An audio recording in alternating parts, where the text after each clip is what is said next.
విన్నాను స్వప్న గారు వాళ్ళు చెప్పగా దట్ మన అశ్విని దత్ గారి శ్రీమతి గారు వాళ్ళందరూ కంగారు పడుతున్నారంట. అంటే ఇంత సినిమా తీసేశారు, అసలు ఈ సినిమా హిట్ అవుతుందో లేదో, ఆడుతుందో లేదో అని అనుకుంటున్నటువంటి ఆ టైంలో 3 ఏళ్ల కుర్రాడు వచ్చి మానవ నాకు కూల్ డ్రింక్ ఇవ్వా అని అడిగారట. ఆ 3 ఏళ్ల కుర్రాడే రామ్ చరణ్. సో ఎప్పుడైతే ఈ మానవ అనేటువంటి డైలాగ్ చెప్పి కూల్ డ్రింక్ ఇవ్వ అని అడిగాడో సినిమా హిట్ అయిపోయింది, పిల్లల్లో కూడా వెళ్ళిపోయింది అనేటువంటి నమ్మకం కలిగింది. మరి ఆ కుర్రాడే ఇప్పుడు మనల్ని నెక్స్ట్ క్వశ్చన్ అడగబోతున్నాడు. So let's have Ram Charan's video please. Congratulations Jagadeka Veerudu Athiloka Sundari dream team తీసిన సినిమా 30 years ముగించింది. నేను డ్రీమ్ టీమ్ అని ఎందుకు అంటున్నానంటే అశ్విని దత్ గారు, ఇళయరాజా గారు, రాఘవేంద్రరావు గారు, ఎండమూరి గారు, విన్సెంట్ గారు, పరుచూరి బ్రదర్స్ గారు, ఇంతమంది లెజెండ్స్ ఇలా ఒక సినిమా కోసం కలవడం అనేది ఎప్పుడు జరగలేదు. నా బహుశా జరగదు కూడా. అందుకనే మా జనరేషన్ అందరూ వీళ్ళని డ్రీమ్ టీమ్ అంటారు. నాకు చిన్నప్పుడు మెమరీస్ బహుశా నాకు హనుమాన్ మీద భక్తి ఎప్పుడు మొదలైందో తెలియదు, కానీ ఖచ్చితంగా నేను చెప్పగలుగుతాను జై చిరంజీవ జగదేక వీర సాంగ్ నుంచి మొదలైంది ఏమో. It's most memorable film.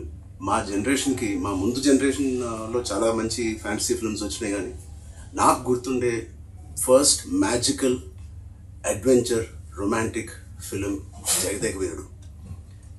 And అని మెమరీస్ ఎన్నో ఉన్నాయి ఆ సినిమాలో మాట్లాడుకునే సీన్స్ కానీ అవన్నీ.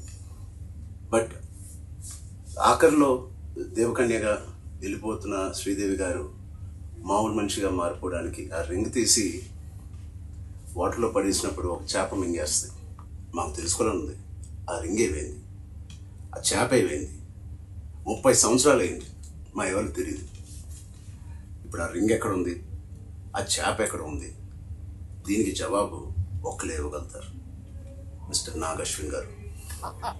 నాగశ్విన్ మా జనరేషన్కి త్వరలో ఒక మంచి జవాబు ఇవ్వాలని డిమాండ్ చేస్తున్నాం, అడగట్లేదు.